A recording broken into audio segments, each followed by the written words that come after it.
Thomas Jefferson, one of the founding fathers of the United States, was a polymath whose contributions span a broad spectrum of fields including politics, philosophy, science, and education.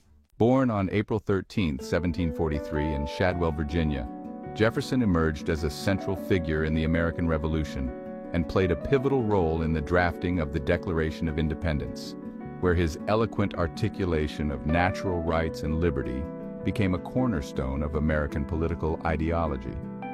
Jefferson's political career was marked by his tenure as the third president of the United States from 1801 to 1809, during which he implemented significant policies such as the Louisiana Purchase and the Lewis and Clark Expedition, which expanded the nation's boundaries and knowledge.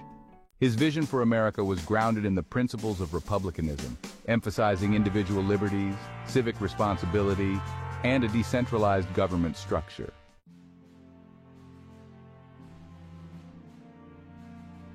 A firm believer in the Enlightenment ideals of reason and progress, Jefferson also made substantial contributions to education, founding the University of Virginia and advocating for a system of public education that would cultivate informed and virtuous citizens. In this exploration, we delve into Jefferson's philosophical triads, groupings of related concepts that illustrate his views on the interconnections between liberty, justice, happiness, and other societal elements. By examining these triads, we gain deeper insight into Jefferson's holistic understanding of how individual virtues and societal structures interact to shape a just and thriving society. Liberty, justice, and happiness. Jefferson envisioned a harmonious relationship between liberty, justice, and happiness. He saw liberty and justice as intertwined, each essential to the other and fundamental for achieving true happiness. Liberty, as he noted, is an inherent right given by the divine. The God who gave us life gave us liberty at the same time. The hand of force may destroy, but cannot disjoin them. Justice serves as the bedrock of a fair society, where individuals can pursue their happiness without fear of oppression. The most sacred of the duties of a government is to do equal and impartial justice to all its citizens. Furthermore, liberty enables personal expression and fulfillment, critical to a life well lived. Our liberty depends on the freedom of the press, and that cannot be limited without being lost. Thus, Jefferson's vision encapsulates a triad where liberty and justice are mutually reinforcing, and together, they create the conditions necessary for true happiness. Tyranny, corruption, and oppression. Jefferson's warnings against tyranny highlight the destructive cycle it initiates, leading to corruption and oppression. Tyranny, as he observed, corrupts those in power, transforming governance into a tool for personal gain. Experience hath shown that even under the best forms of government, those entrusted with power have, in time and by slow operations, perverted it into tyranny. Corruption erodes trust in institutions, making room for systemic oppression. When the people fear the government, there is tyranny. When the government fears the people, there is liberty. This cycle of tyranny and corruption culminates in the oppression of the populace, curtailing freedoms and stifling justice. All tyranny needs to gain a foothold is for people of good conscience to remain silent. Each element perpetuates the others, forming a vicious cycle that Jefferson adamantly opposed. Education, enlightenment, and governance. Jefferson championed education as the cornerstone of enlightenment, essential for sound governance. He believed that an educated populace is the best safeguard against tyranny. Educate and inform the whole mass of the people. They are the only sure reliance for the preservation of our liberty. Enlightenment, achieved through education, empowers citizens to participate effectively in governance. An informed citizenry is at the heart of a dynamic democracy. Furthermore, good governance is committed to promoting education, recognizing its role in sustaining a healthy democracy. The care of human life and happiness, and not their destruction, is the first and only legitimate object of good government. Thus, a virtuous cycle emerges where education fosters enlightenment, leading to good governance, which in turn supports and enhances education. Ignorance, despotism, and societal decay. Jefferson identified ignorance as the root of despotism, which inevitably leads to societal decay. He warned that a lack of knowledge paves the way for oppressive rule. If a nation expects to be ignorant and free in a state of civilization, it expects what never was and never will be. Despotism, in turn, accelerates the decay of societal values and institutions. The natural progress of things is for liberty to yield and government to gain ground. As society decays, the perpetuation of ignorance becomes inevitable, creating a self-reinforcing cycle. Whenever the people are well informed, they can be trusted with their own government. This triad highlights a negative feedback loop where ignorance fosters despotism, leading to societal decay, which in turn further entrenches ignorance. Natural rights, civil laws, and social order. Jefferson argued that civil laws must protect natural rights to ensure social order. He saw civil laws as instruments to safeguard the inherent rights of individuals. The equal rights of man and the happiness of every individual are now acknowledged to be the only legitimate objects of government. When these laws are properly enforced, they create a stable social order. Laws and institutions must go hand in hand with the progress of the human mind. Conversely, without the protection of natural rights, social order disintegrates.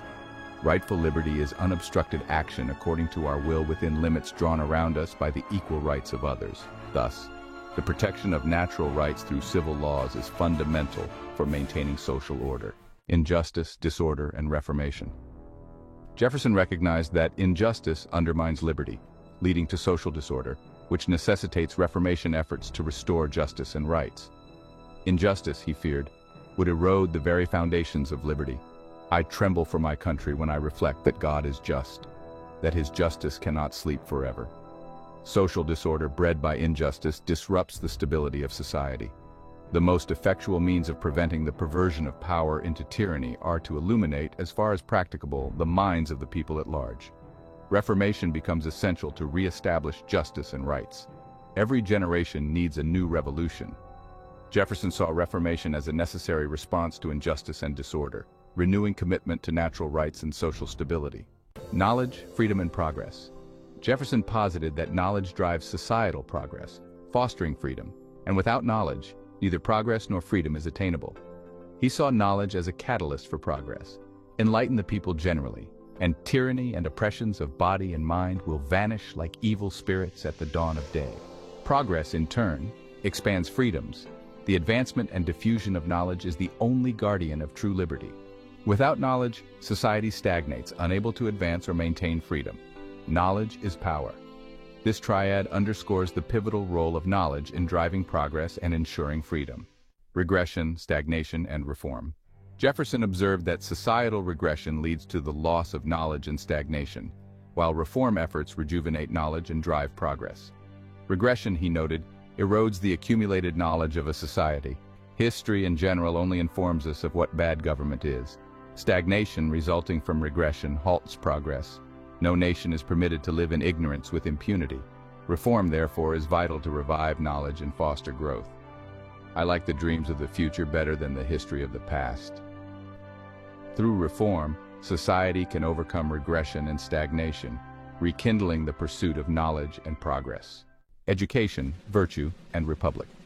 Jefferson believed that education fosters virtue, which sustains the republic, and a strong republic promotes education and virtue, creating a virtuous cycle. Education, he asserted, is essential for cultivating virtue in citizens. An educated citizenry is a vital requisite for our survival as a free people. Virtuous citizens, in turn, are the foundation of a healthy republic. Whenever you do a thing, act as if all the world were watching. A republic, recognizing the importance of virtue and education, invests in both. The qualifications for self-government in society are not innate. They are the result of habit and long training. This triad emphasizes the interdependence of education, virtue, and a thriving republic. A thriving vice, tyranny, and anarchy. Jefferson identified vice as leading to ignorance, resulting in tyranny, and the combination of ignorance and vice culminating in societal anarchy. Vice, he warned, fosters ignorance and a lack of enlightenment. Ignorance is preferable to error, and he is less remote from the truth who believes nothing than he who believes what is wrong. Tyranny, arising from ignorance, perpetuates vice. Timid men prefer the calm of despotism to the tempestuous sea of liberty. The combination of ignorance and vice ultimately leads to societal anarchy. Information is the currency of democracy.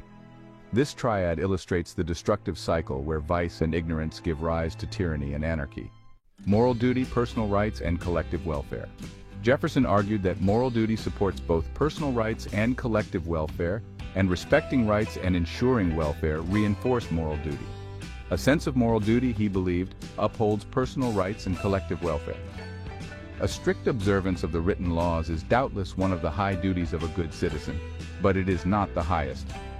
The laws of necessity, of self-preservation, of saving our country when in danger are of higher obligation. Respecting personal rights, in turn, fosters moral duty. The most sacred of the duties of a government is to do equal and impartial justice to all its citizens. Ensuring collective welfare enhances moral responsibility. The care of human life and happiness, and not their destruction, is the first and only legitimate object of good government. This triad highlights the interconnectedness of moral duty, personal rights, and collective welfare. Selfishness, oppression, and breakdown of society. Jefferson warned that selfishness and neglect of welfare erode moral duty, leading to the loss of personal rights and societal breakdown. Neglecting personal rights and collective welfare undermines moral duty.